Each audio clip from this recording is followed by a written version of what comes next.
Okay, hello my friends. It is Thought Shifting Thursdays, 12 noon every Thursday. And it doesn't look like we're working on Instagram right now, but that's okay. We're here on Facebook and we'll just post it to IGTV later. So, I'm inspired today to to talk about one percenters.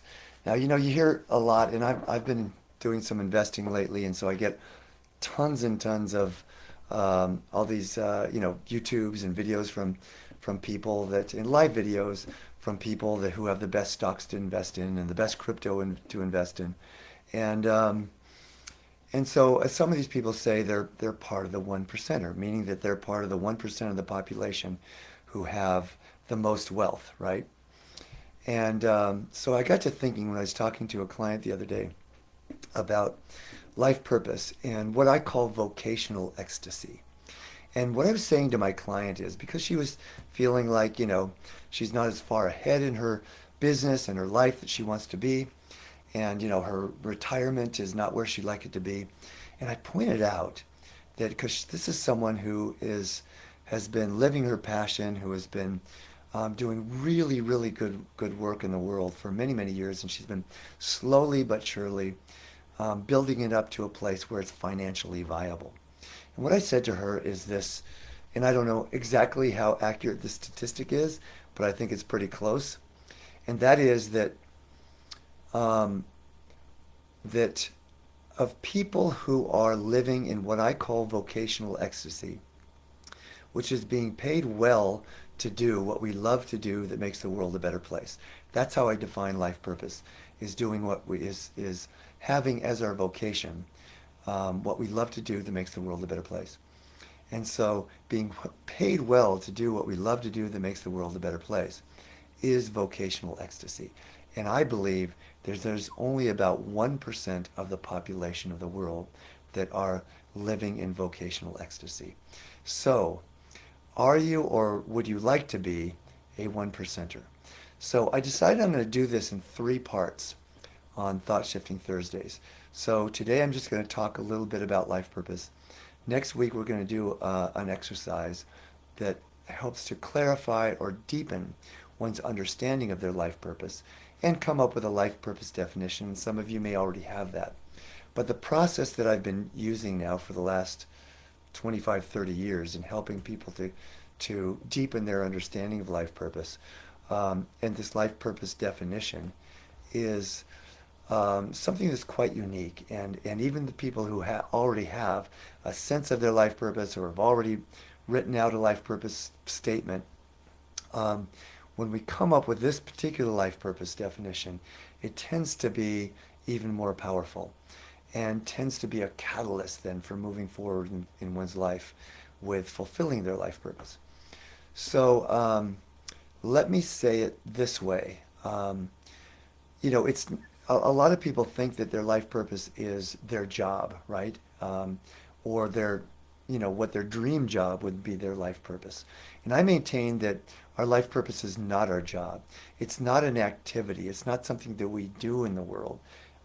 It is a core quality that we've come into this lifetime with a mission to fulfill, and we go out with it. And of course, our understanding of it evolves as we grow and fulfill our purpose more and more in the world. And yet, the life purpose definition that we'll come up with, and I've done this process with thousands of people now, will never be a surprise. No one says, "Oh, it's a shock. I didn't know that's what it was." In fact, it's something that you've been doing all your life. And and obviously there are areas in your life where you're doing it well and areas in your life where you can improve upon. And so I'll talk more about that, but it's a core quality that we carry around with us. And so, let's see, what more did I want to say about core quality? So life purpose. Let me put it this way: that if you can't fulfill your life purpose standing in line at the supermarket, then perhaps it's not general enough. I did an interview once on, what show was that? Oh yeah, it was up in Canada. It was on um, CBC Radio, which is the national radio station I think I'm getting that right, CBC, for Canada. And the woman interviewing me, when I was actually taking calls and helping people to define their life purpose in just like 3 to 5 minutes, she said, well, these all sound really general.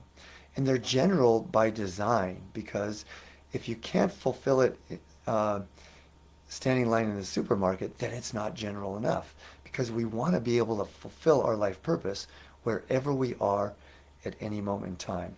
And so oftentimes um, I will put it this way, that if you're standing in the line in the supermarket and maybe you've had this experience, there's 15 people in front of you.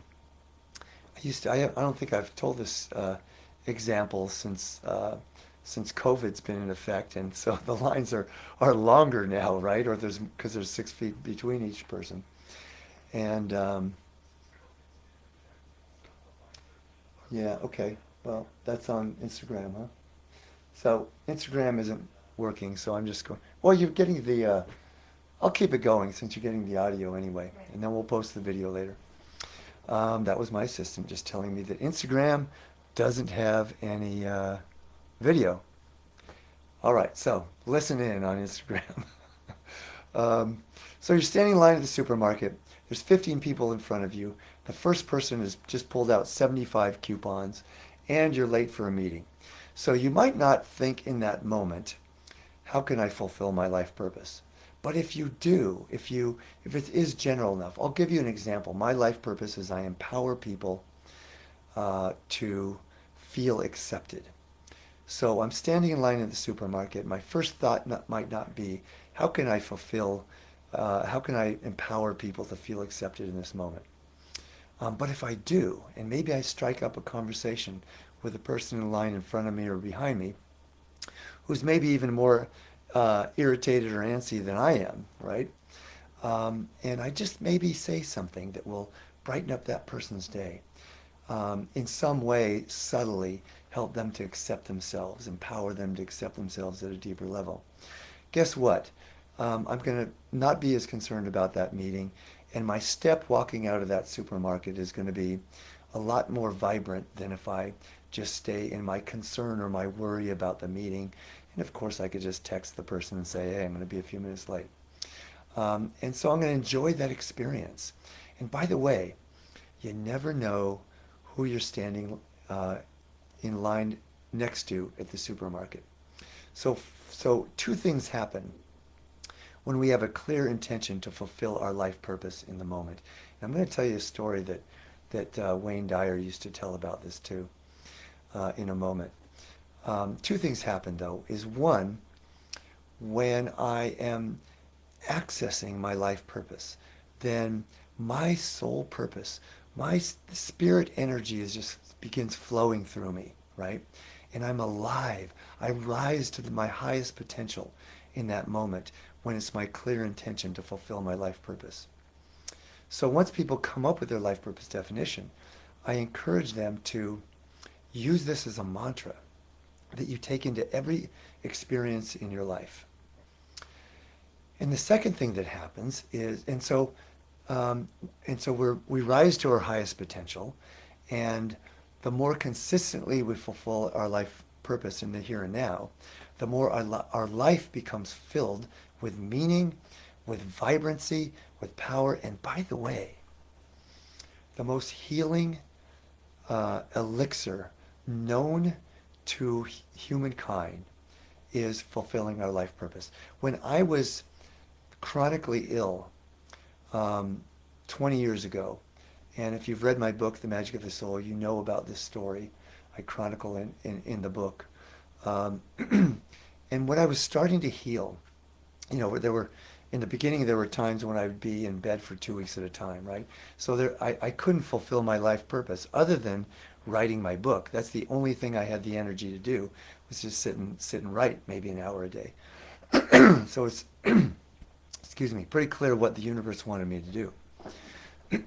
And but when I started to feel little bit better, and I was able to go out and start doing some some lectures with some small groups, and I would feel that energy as I was communicating and sharing my life purpose through my words, then that's when I started to heal exponentially.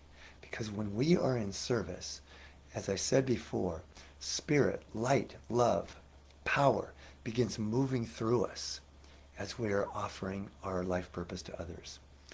And so the more consistent this becomes a force in our life, the more everything in our life comes into alignment with that purpose and our highest spiritual potential. And so, so the second thing that happens is opportunities present themselves when we're fulfilling our life purpose. So to come back to the supermarket example, you never know who you're standing in line next to at the supermarket. So you may strike up a conversation, say something that just lights that person's life up for a moment, and that person says, hey, what do you do? And whatever it is you do, maybe that person is the person that can hire you for your next step up as far as expressing your life purpose in a way that not only reaches more people, but creates greater financial opportunity for you. And I can tell you that there have been many, many times in my life where I've walked into a room and said, how can I fulfill my life purpose in this moment? And amazing opportunities have come out of that that would not have come had I not had that clear intention. So I'm going to share a story that Wayne Dyer used to share. Rest in peace, my good friend. And so he said this was before Wayne Dyer had been a published, successful author, and became a household name, in fact. And so his agent had gotten him an interview with a publisher. So before any of his books had been published, before his first book had been published, and he sat down with this, and he got to the interview, sat down with his publisher, and he noticed that the publisher seemed kind of frustrated or like he was going through something. And so Wayne Dyer said, hey, it looks like you're a little out of sorts. Is there something you want to talk about? So the publisher just poured his heart and soul out on the table, and Wayne just decided, you know what? I'm not even going to. He just was in the moment. Decided I'm not going to talk about my book. I'm going to just see if I can help this guy out. And so he spent, an hour just processing with this guy. And so hour goes by. The publisher had another meeting. They never talked about Wayne Dyer's book. His agent got angry at him, said, you blew it.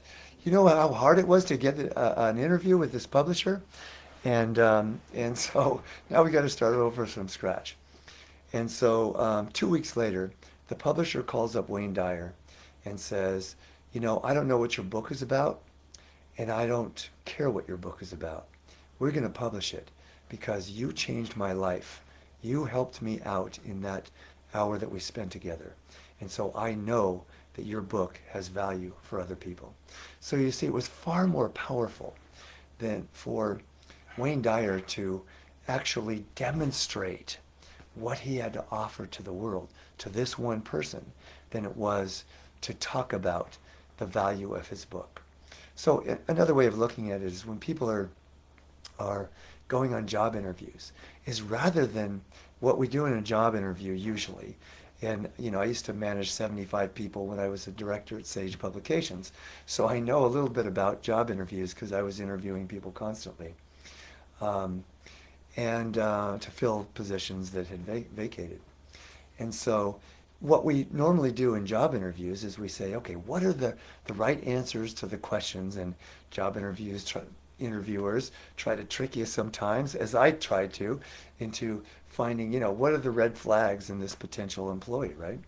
So we will normally go into an interview saying, what are the right answers to get me this job? And but far more powerful than answering that question is, how can I fulfill my life purpose in this moment?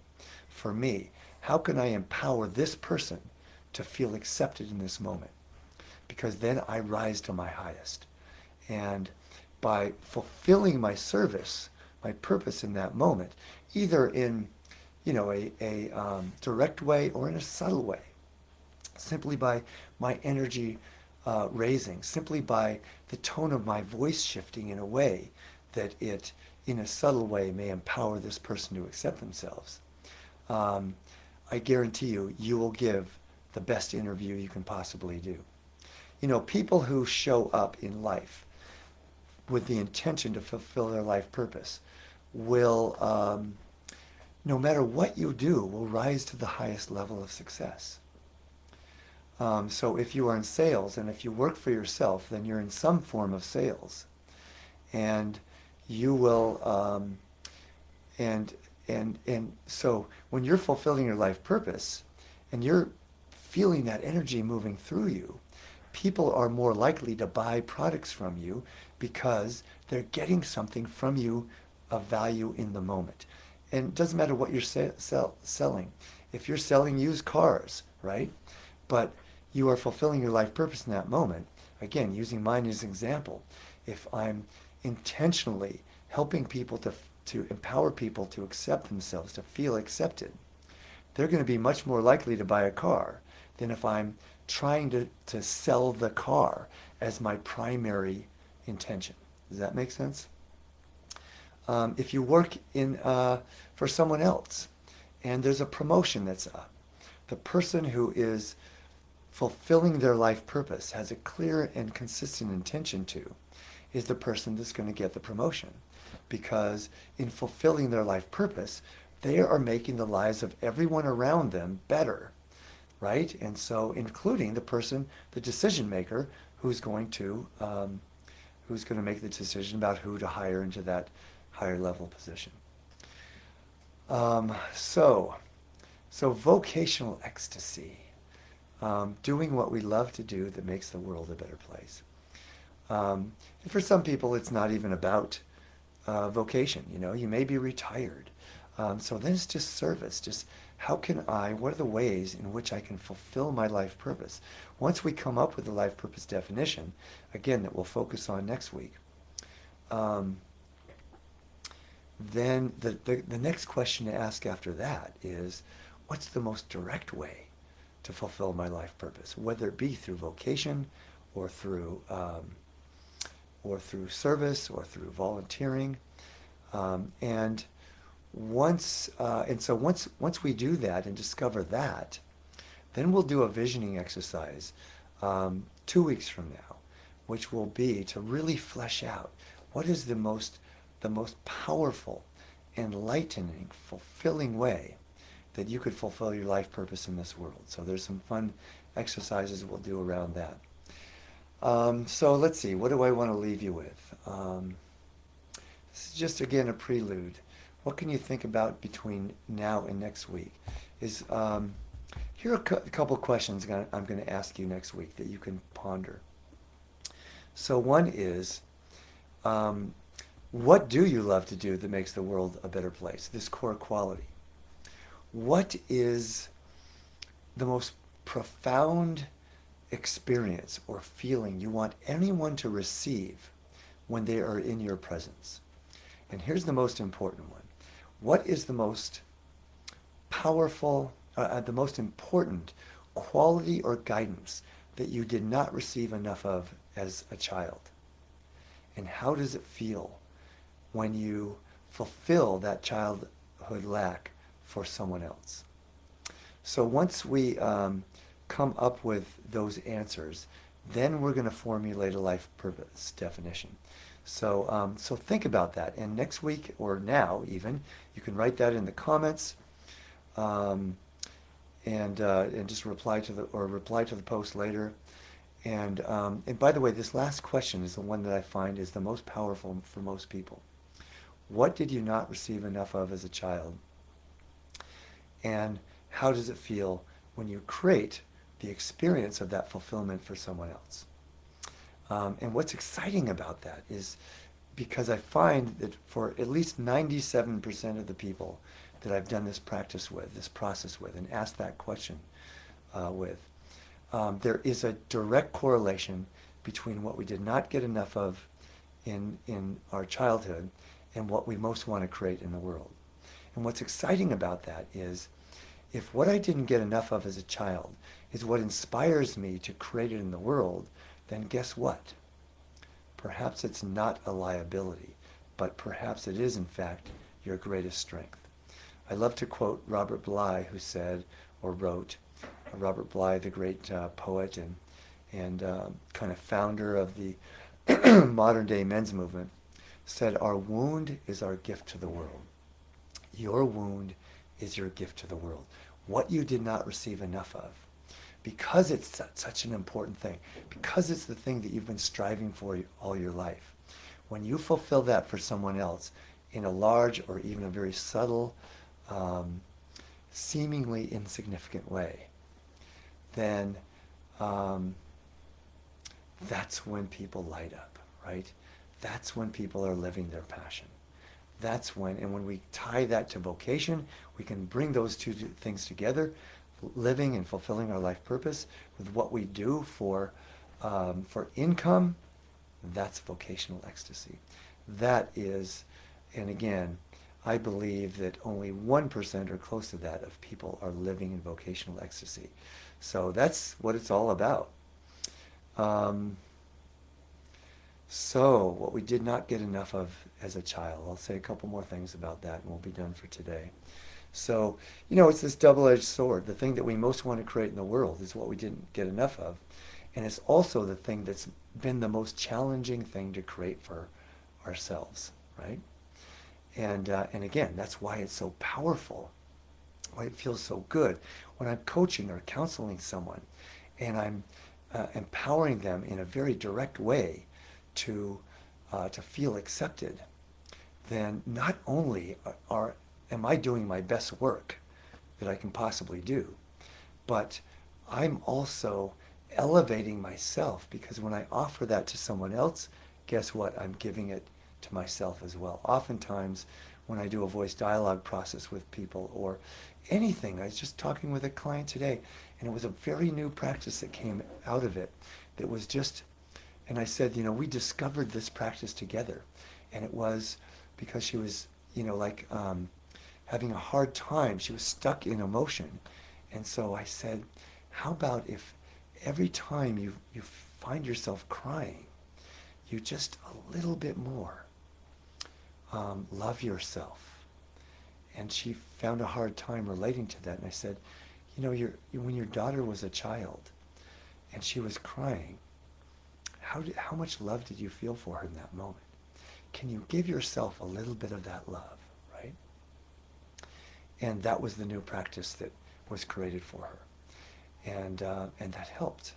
So when someone is touching that self-love, is loving themselves, accepting themselves at a deep level, I'll often have tears streaming down my face because I'm giving that love to myself as I'm helping someone else to feel that love and acceptance.